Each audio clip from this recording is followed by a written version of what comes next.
Omar Diagne am na occasion wala opportunité dem ngir joxe explication ci ñi di ko doon diaboliser ngir jaxase ko ak waa Sénégal kàddu yi mu doon yëkkati fi mu ko teg ak la mu ci jublu ak na mu ko waxee fu ñu ko bëgg a soppee ci waxtaan bu yaatu bu mu séqoon ak ki nga xam ni moo di Astou Dione dellu soit na bu baax a baax au fond du débat ngir joxe explication ci yàqkat yi nga xam ni ñoo doon diaboliser li nga xam ne mooy position Cheikh Omar Diagne ñu teewlu ko ci antenne 14.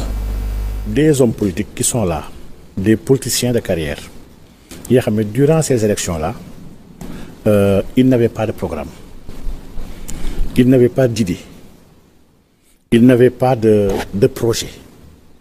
Leur seule arme bu ñu amoon c'était des invectives, le mensonge, la manipulation et la violence. C'est un fait. Et ces gens-là soo leen toppee durant toute la campagne. Voilà des gens yoo xam ne qui n'ont tenu que des discours yoo xam ne pour motiver haine, menace, xas, saaga, sos.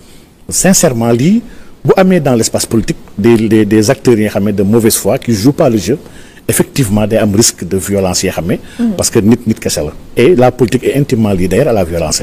À chaque événement politique il y a eu de la violence. Man gis naa même avant indépendance année 50 élections yoo xam ne il y a eu des violences yu métti yoo xam ne jamono ñoom ja ay violences yoo xam ne am na sax ay morts yu am. Donc la violence du un phénomène nouveau dans la sphère politique. Mais ni ñu ko defee. Du manque de maturité démocratique non plus. Non. Élection américaine après Trump première élection ba mu ñàkk y a eu une violence bi xam ne au Capitole et partout il y a eu une violence extraordinaire. Et les États-Unis sont cités parmi les exemples de démocratie. France avec les gilets jaunes y a la violence moom elle est inhérente à l'humain. Man dafa am sax benn chercheur bu mag bu wax naan la violence benn moteur histoire la.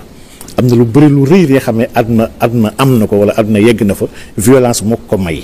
Donc pour dire que violence mënta ñàkk waaye nag fi ñu ko yóbbu ak ni ñu ko defee moo ñaaw man je m'attendais juste à une violence peut-être verbale ndax kenn ku nekk il faut dire que nag les gens étaient dans de fausses certitudes. Dafa am ñi nga xam ne ñoo jaaxaal noonu di saw fii ci dëkk bi. Gëm ni ils ont un poids tel que te ils pèsent absolument rien waaye dañoo gëmoon ni ñoom ils ont un poids. Ils vont défaire le gouvernement.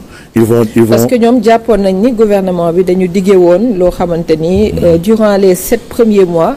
dafa décourager woon une bonne partie des Sénégalais tout simplement parce que ce sont pour eux en tout cas des promesses non tenues. Xam nga ñoom loolu laay wax ne nit ki des fois di nga nekk dans l'erreur et dans le fou ba mujj convaincre sa bopp ci li nga nekk ba mujj yaakaar ni dëgg la gouvernement bi diggeewul lu impossible.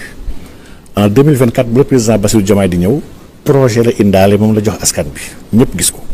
Projet boobu en moins de 6 mois on l'a transformé def ko un agenda de transformation nationale dégtal ko askan bi ñëpp gis ko ñi teg ay ruptures yoo xam ne ruptures yu leer dans tous les domaines. Il y a des ruptures qui sont posées ñu ci teg seen bët askan bi di nekk supporters yi. Au contraire avec l'élection législative. Il y a 2 points yoo xam ne qui sont à souligner benn bi dafa confirmer l'adhésion encore aujourd'hui beaucoup plus forte des populations par rapport à ce projet ndax suñu xoolee les taux de réussite bu ñu amoon avec la présidentielle ak taux de réussite législative bi da ngay gis ni il y a une progression da ngay gis ni gars yi raflé ba pare defee une razzia de l'ensemble des départements da ngay gis ni kon askan bi jox nañu bopp ñi fi nekk. Askan bi wóolu na le président Bassirou Diomaye et son premier ministre askan bi am na yaakaar ni kii buñ ko joxee les coups de franche li mu diggaale ak ñun dina ko mën def en même temps askan bi sanctionné na une mauvaise manière de faire la politique et askan bi bëgg na ñenn saay-saay yi nekkoon ci langue politique bi ñu bàyyi.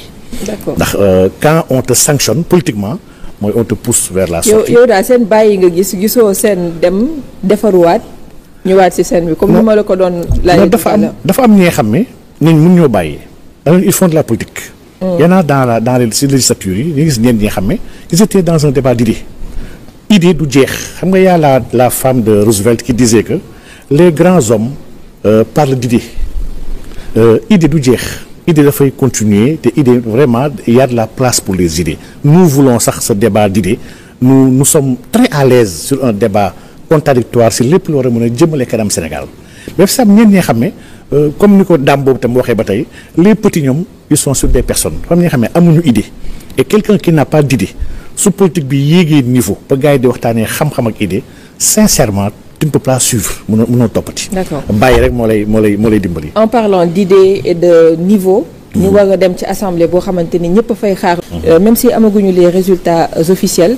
Victoire bi ñëpp gis nañ ne Pastef moom moo dominé largement. Alors bu ñu doon ñëw ci li nga xamante ni en tout cas moom moo tënk victoire boobu mun naa ni les temps forts yi nga xamante ni moom moo tax Pastef daal di am tey lii mu am. lan ngay jàpp ni tey moom moo indil Pastef. cette victoire bi nga xam ni am na ko. ci bés boobu 17 novembre bi ñu génn. waaw macha allah damay d'abord féliciter l'ensemble des militants sympathisants adhérents du parti Pastef di ci jiital son président le président Ousmane Sonko di leen féliciter ci victoire bi nga xam ne victoire bu leer la waaye victoire bi suñuy saytu di xool. fan la jóge ba egsi fii da ngay yëg ni ab kuréel la mbooloo la bi nga xam ne mbooloo boobu ay nit yu tase la.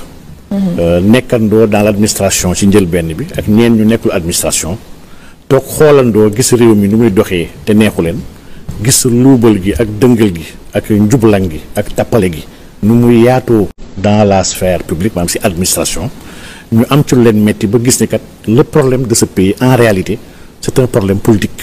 Un problème politique, il faut lui donner une réponse politique. ñoom ñu regroupé wu daal di créer un parti loolu defagul ci ren bii da def 10 ans